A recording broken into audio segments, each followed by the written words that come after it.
Hi there, this is Jim the Keys Bartender from the Keys Bartender podcast, as you can see right here. Trying to point right here. And what is the Keys Bartender podcast? It's a show about life in the Florida Keys and bartending. And I guess life in general.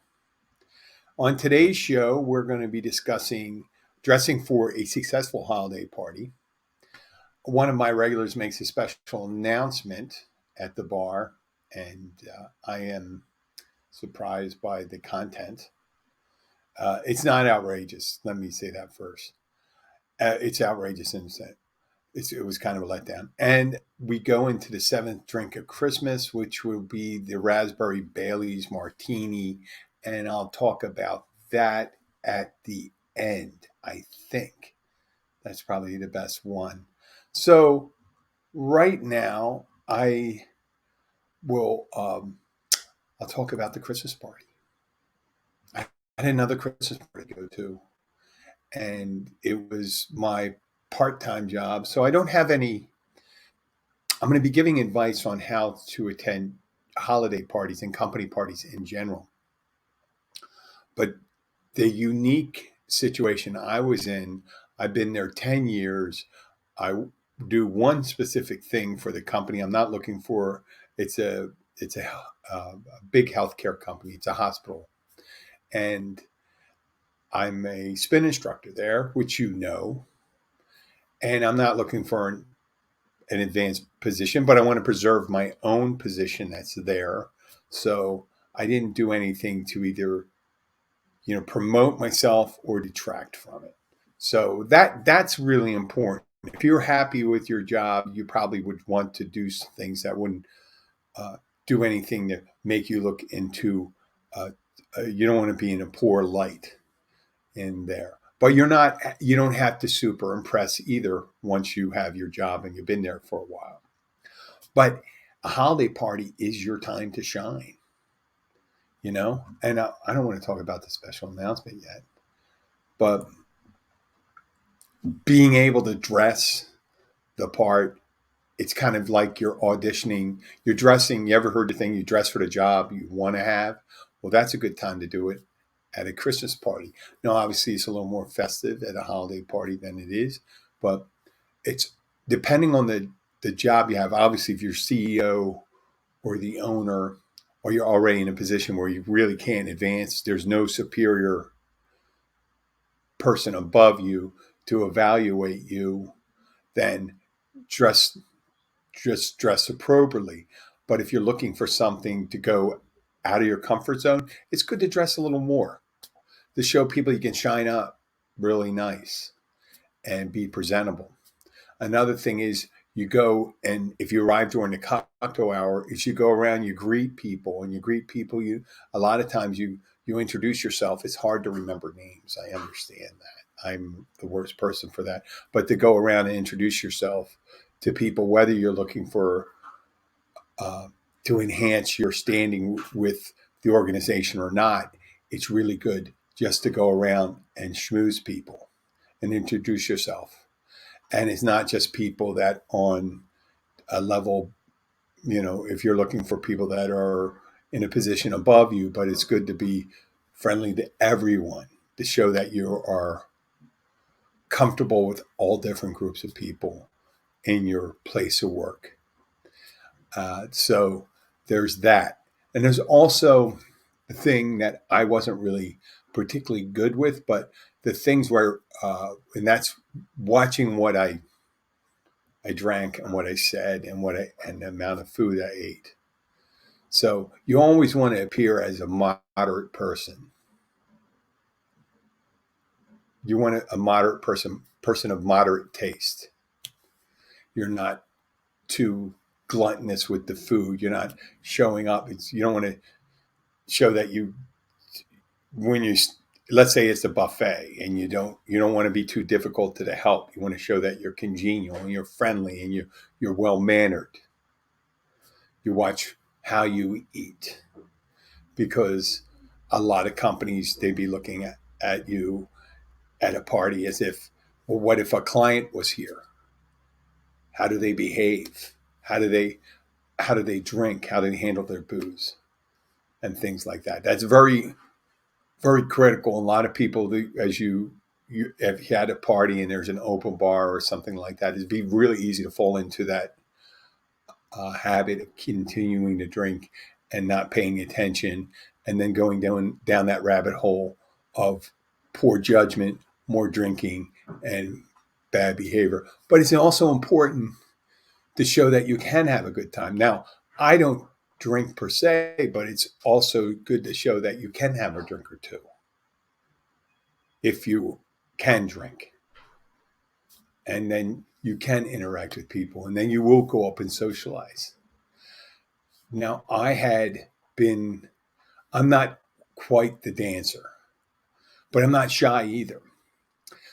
And there was a friend who's one of the regulars I'm going to be talking about later.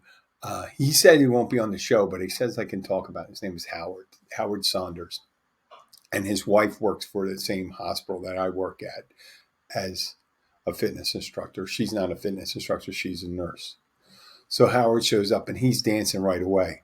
And the people from the hospital know me as a spin instructor, and they think I'm pretty outgoing. So they come and some of the women that work at the hospital, when the music started after everyone ate, I was dragged up to the dance floor. It was mainly women on the dance floor, and there was Howard and a couple other guys. So they dragged me up there, and I purposely went up there and I started dancing with Howard. Because you can't just start dancing with one woman and stuff like that. Plus, I was with my wife, so I'm not going to do that. So I got up and made a big point of dancing with Howard. It was a fast dance. So I got up there and made my big move, made it show that I was dancing. So if anybody asked later and said, I didn't see you on the dance floor, I say, yes, you did see me on the dance floor. I was one of the first people up there. It's good to participate, not sit in the corner. It shows you that you can interact well with people. It's all those things. And being well-mannered, moderate of drink and food, gracious, show gratitude to the people that planned the party. That's always a good one. And thanking people for your employment, thanking your coworkers, telling them how much you enjoy working with them. And then what's really important is to avoid the pitfall of the Irish goodbye, which I call a lot of people call the Irish goodbye, and that's where you just sneak out at the end of the party. I would suggest that you go to your coworkers, say goodbye to your coworkers, and say goodbye to the people that are running the party too, and tell them how nice everything was. It's very easy, and it's good to stay a healthy portion of the party. You don't want to be the one that stays the last one, maybe to leave and get kicked out of the party. But then again, you don't have to be the first one to leave too. So you don't want to be last. You don't want to be first. You want to be there in the middle to get people to see you a lot. It's almost like you're setting yourself up for an alibi. If there was a crime, you say, well, I couldn't have been the person that stole the crown jewels because from 7 to 9:30, I was at a party and I was dancing. So you have that. So all those things, dressing, I'm going to put that in there. Just remember that. Dressing well, you want to dress for the job you want to have. You want to show that you can be dressed up. You do all those things that will make you stand out and see, oh, well, I usually see them in their uniform, but I also see they clean up really well. They polish up to be a rather shiny penny. Okay, I'm going to talk about the drink. The sixth drink of Christmas is the Raspberry Bailey's Martini. Now, the Raspberry Bailey's Martini can be served on the rocks or chilled. So, it's one of those things. I don't like using cloudy cream liquors because you got to really make sure after you're done when you're shaking them and stuff like that, you actually clean up your mixing cup and your shaking cup, because that'll taint other drinks if you serve clear martinis and things like that. But you should always be pretty astute about cleaning your supplies when you're doing it. So what you would do is you would take 2 ounces of raspberry vodka, and then you take 1 ounce of Bailey's and 1 ounce of creme de cacao, and you pour it in. If you're going to do it as a martini, you put it in a shaking glass over ice. You just put a little more ice than you put that liquid. Okay, you don't have to pack the whole thing with ice, because remember, it's a holiday season. Ice is always at a premium. Matter of fact, if someone's calling and for a party and you're hosting a party and someone calls up and they say, "What can you bring?" If you can't think of anything, say, "Bring a bag of ice." Okay, that's always a great thing to have. I always worry. If you had a keg, you just dump. If you have plenty of ice for drinks and stuff like that, take the ice and dump it on your keg or whatever you do. So that's a helpful thing. So I mentioned that you put it in a shaking glass, you shake it up. You got that 1 ounce creme cacao. You have the 1 ounce Bailey, 2 ounces of raspberry vodka, and then you pour it in a martini glass, or you can pour it right on the rocks. You pour it on the rocks. You don't have to stir it or anything. You don't have to shake it. You just use a stirrer, and that'll mix well and stuff. It makes a really nice holiday drink. You can garnish it with a raspberry or something red, a cranberry even if you want. I know it's not cranberry, but you can put a little color into it. And there you got your drink. While we're here now, I will finish up. And Sundays are not a normal day that I'm working, but this Sunday I was working opening. And it's nice because it was the World Cup, and we were watching the World Cup play. It was Argentina and France. And it was the last 15 minutes of regulation. I'm not going to go exactly over it, but remember, we are in Key Largo, and with 15 minutes left, it's about 15 minutes after we opened the restaurant. It's 11:30, 11:45. And don't you know, this guy sticks his head in, looks up at the TV, and then he looks back at his vehicle and he waves some people and he brings them in. And they come in, they have a slight accent. As it turns out, it's 3 French people. 3 French people in Key Largo. Not Quebecois. They're not French Canadian. They were French. One was from Paris, and 2 of them were from Normandy, which is the northern part of France, facing England, across the English Channel. And they sat there, and I said, "Boy, wouldn't it be freaking awesome if we had 3 Argentinians come in?" Because it was some game. It was some game. We watched some football too. I had an enjoyable day watching football because I saw my Eagles win. And no insult to the Dallas Cowboys, but it also was icing on that delicious cake was the Dallas Cowboys losing. And a lot of people say that we're vindictive people, the Eagles fans. They may be right. But that. So my friend I referred to earlier, one of our regulars, Howard Saunders, he comes in after the French people leave. And I had about 10 people around the bar. And Howard says, "I have an announcement to make." And that was intriguing because you normally don't hear a comment from that. And as people are looking, he says, "That announcement to make, like, is there going to be a tornado? Are aliens landing? Did they just successfully clone Elvis?" No. I said, and then he goes, "No, I got something important to say." And I said, "Oh, it's important. You're coming out of the closet."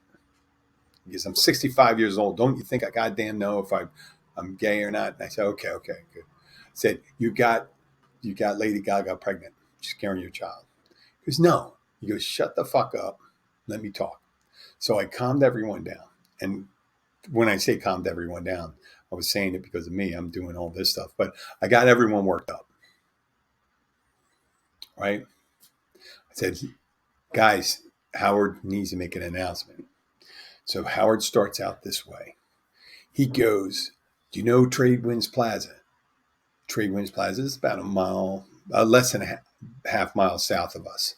He says, behind the old Kmart, which is torn down, they're building a Publix there now. He says, there was a truck carrying a box, and the box fell off the truck. And we're like, oh, wow, we're really intrigued. Box fell off the truck at a construction site. So I'm waiting to hear that. And he goes, yeah, and it was raining. I go, it's raining. So he added another facet to the story. I said, wow, this is going to be exciting. So what's going to be in it? Yeah, so the box got wet. And I'm thinking in my head, okay. So now he's going to tell us, bust it open. He says, then he goes, the box busted open. Now I'm thinking in my head, body parts, cocaine, package, tight packages of dollars, puppies. Maybe someone had a box of puppies in there. That would be some twist to that. And I'm not saying anything. It's okay. Yeah. What? Okay. And it was red potatoes.